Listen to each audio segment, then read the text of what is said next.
আজি আপোনালোকক এটা বিমান ঘাটি দেখুৱাম বহুতে বিমান ঘাটি দেখিছে বিমানতো উঠিছে কিন্তু এই যেটো বিমান ঘাটি আপোনালোকক দেখুৱাবলৈ গৈছো এই বিমান ঘাটিটো এটা ৰাজপথত আছে এটা বাইপাছত নিৰ্মাণ কৰি থকা হৈছে এই বিমান ঘাটিটো এনেদৰে ভাৰতবৰ্ষৰ বিভিন্ন ঠাইত বা পৃথিৱীৰ বিভিন্ন প্ৰান্তত পথ এয়াৰবেছ নিৰ্মাণ কৰা হয় বিশেষকৈ বায়ুসেনা বাহিনীৰ দ্বাৰা নিয়ন্ত্ৰিত হয় এই रोड एयरबेस बिलक प्रधानকৈ বায়ুসেনাৰ বিমানসমূহ যুঁজাৰু বিমানসমূহ উৰণ আৰু অৱতৰণ কৰা হয় এই বিমান ঘাটিত কিন্তু জৰুৰীকালীন অৱস্থাত কেতিয়াবা যাত্ৰীবাহী বিমানো অৱতৰণ কৰা হয় এনে এয়াৰবেছত হয় আজি যেটো এয়াৰবেছ দেখুৱাবলৈ আপোনালোকক বিচাৰিছো হেতু হল মৰাণত নিৰ্মাণ কৰি থকা পথ এয়াৰবেছ এইটোৱে হল মৰাণত নিৰ্মাণ কৰি থকা পথ এয়াৰবেছ বা পথ বিমান ঘাটি বিশেষকৈ ভাৰতীয় বায়ুসেনা বাহিনীৰ দ্বাৰা নিয়ন্ত্ৰিত হ'বলগীয়া এই পথ এয়াৰবেছটো এতিয়াও সম্পূৰ্ণ হোৱা নাই যদিও এই বছৰে সম্পূৰ্ণ হ'ব বুলি ধাৰণা কৰিব পাৰি নিৰ্মাণৰ কাম প্ৰায় সম্পূৰ্ণই হৈছে আৰু হয়তো কেইমাহ মানৰ পাছতে নিৰ্মাণ কাৰ্য সম্পূৰ্ণ হ'ব এটো হল পথ এয়াৰবেছ এয়া নিৰ্মাণৰত এয়াৰবেছটো ক্ষিপ্ৰতাৰে কাম-কাজ চলাই থকা হৈছে এয়া নিৰ্মাণ কৰি থকা হৈছে মৰাণৰ এটো পথ এয়াৰবেছটো এয়া জৰুৰীকালীনভাৱে ইয়াত বিমান উৰণ আৰু অৱতৰণ কৰিব পাৰিব এয়া মৰাণত নিৰ্মাণৰত পথ বিমান ঘাটি পথ এয়াৰবেছ रोड एयरबेस एटू एया मरानर बाईपासत निर्माण कर थका होइसे ये क्या कंस्ट्रक्शन चल रहा है ये NHIDCL का काम चल रहा है हाँ। ये NH37 था एग्जिस्टिंग अभी NH2 हो गया इसका आपका 4 लेन का काम चल रहा है ये एयरबेस होगा क्या ये इमरजेंसी लैंडिंग फैसिलिटी होगा इमरजेंसी लैंडिंग फैसिलिटी और एयरफोर्स से कंट्रोल करेगा हाँ अगर इमरजेंसी कभी होगा तब यहाँ पे फ्लाइट उतारने का और ये सब व्यवस्था डोमेस्टिक नहीं ओनली एयरफोर्स इमरजेंसी लैंडिंग हो सकता है डोमेस्टिक एयरप्लेन एक्चुअल में ये जो हो रहा है ये एयरफोर्स के लिए ही हो रहा है मेनली इंडियन एयरफोर्स के लिए हो रहा है लेंथ कितना है ये 4.2 किलोमीटर है 4.2 कब तक कंप्लीट होगा कोशिश में है फरवरी तक खत्म हो जाएगा ये किमान कॉस्ट कितना होगा 122.50 करोड़ হয় এটো নিৰ্মাণৰত মৰাণৰ रोड एयरबेस এতিয়াও কিছু কাম বাকি আছে মৰাণৰ বাইপাছত নিৰ্মাণ কৰা হৈছে এই रोड एयरबेसটো এতিয়াও কাম ক্ষিপ্ৰতাৰে চলাই থকা দেখা গৈছে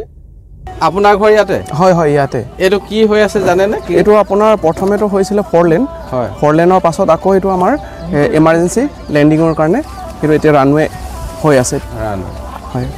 এটো বাইপাস নহয় জানো হয় হয় বাইপাস এই বাইপাসটো কিমান দিগল আপোনাৰ 4.5 কিলোমিটাৰ আছে আমাৰ পুলু ক্লাবৰ পৰা আপোনাৰ এই হেৰি কি কয় এটো সাউৰা লাইন বুলি কয় হেডখৰলৈকে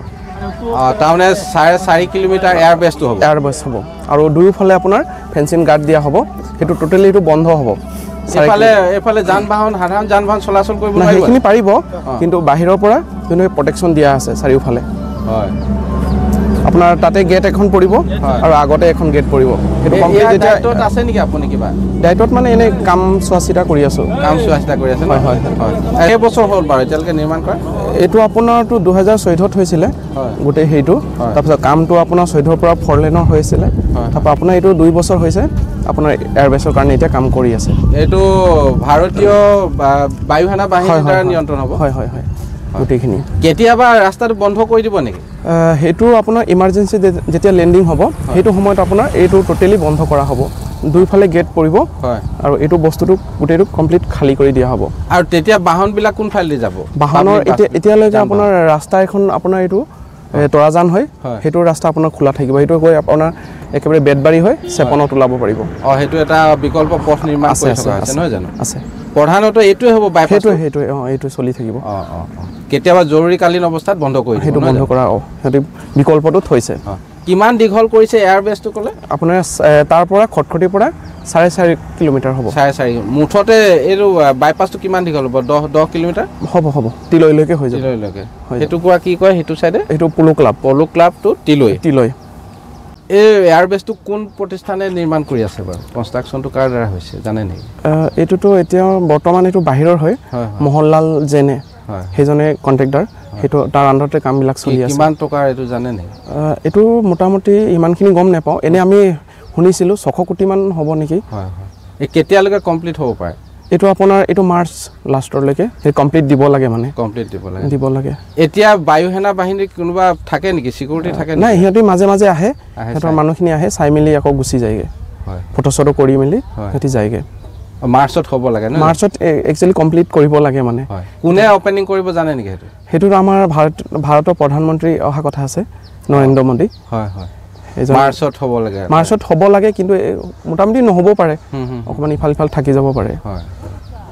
ইয়াৰ মানুহবিলাকৰ কিবা সুবিধা অসুবিধা তেনেধৰণৰ হ'ব নেকি অসুবিধাটো বিশেষকৈ ৰাস্তাৰ কাৰণে হ'ব সেইখিনি অকণমান অসুবিধা হ'ব আৰু খেতি বাতিখিনি বিশেষ অসুবিধা আছে ইয়াত চাইডেদি ৰাস্তা বনাব নেকি এতিয়ালৈকেতো সেনেকুৱা ৰাস্তা দিয়া নাই সেই মানুহখিনি কৰি দিলে অসুবিধা হ'ব আপোনাৰ মোটামুটি এইটো 4 কিলোমিটাৰ ভিতৰত আপোনাৰ 4টাহে গেট থাকিব 4টা মানে আপোনাৰ ধৰক এই আমাৰ আগত আছে এখন তাৰপৰা ইয়াত এখন সেইখনকে 4খন মানে